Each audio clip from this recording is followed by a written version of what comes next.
Kisah, Perjuangan dan Inspirasi Chairul Tanjung. Oleh Punto Ali Fahmi. Penerbit, Checklist, 2018. Tebal, 200 halaman. Ayah Chairul Tanjung merupakan seorang yang idealis, bahkan ideologi yang beliau anut menjadi seperti harga mati. Bagi orang zaman dulu, idealisme lah yang bisa membuat negara Indonesia menuju kemerdekaan. Beberapa kejadian yang menimpa keluarga Chairul Tanjung, menjadi pelajaran berharga bagi dia di mana idealis itu perlu, tapi tetap harus bersikap realistis.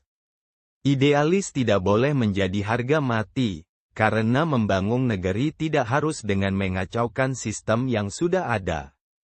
Sosok seorang ayah bagi Chairul Tanjung adalah tidak pernah putus asa dan selalu bekerja keras demi keluarga dan menjadikan dia tidak pernah main-main dalam menjalani hidup.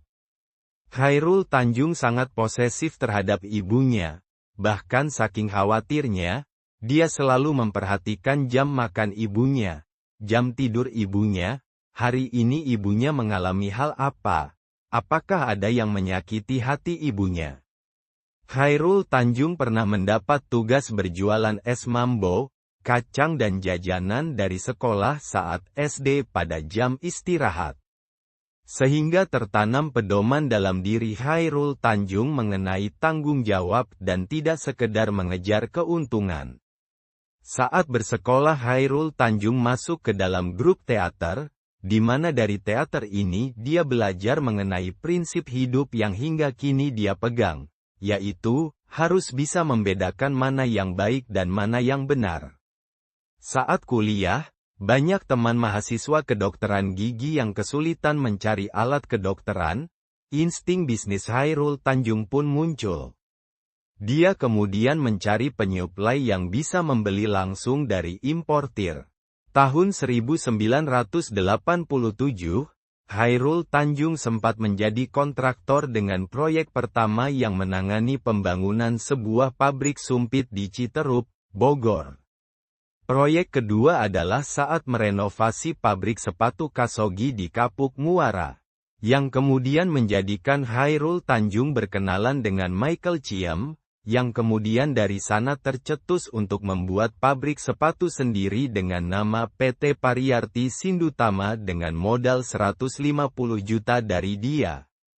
Mulanya order yang masuk hanya 12.000 pasang beach sandal, makin lama kemudian order yang masuk adalah sejumlah 240.000 pasang. Tahun 1992, Chairul Tanjung memiliki 4 pabrik dan 1 industri para grup.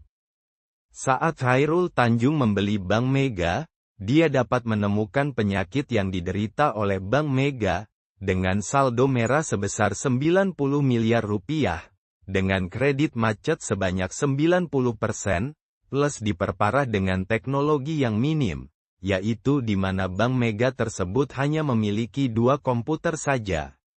1 di Jakarta dan 1 lagi di Surabaya.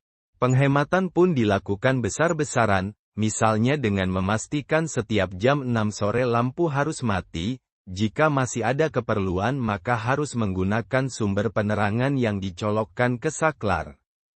Pola kerja juga dirubah dengan menerapkan penggunaan teknologi yang lebih canggih untuk menggantikan penggunaan alat manual.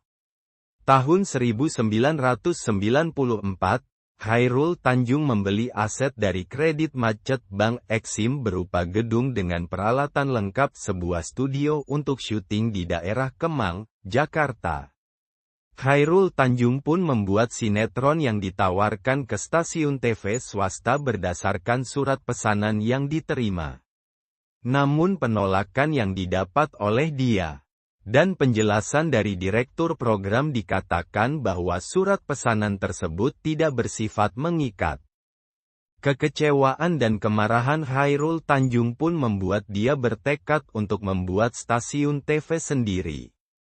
Kemudian Chairul Tanjung membangun stasiun TV dengan nama PT Televisi Transformasi Indonesia, yang kemudian kita kenal dengan nama Trans TV.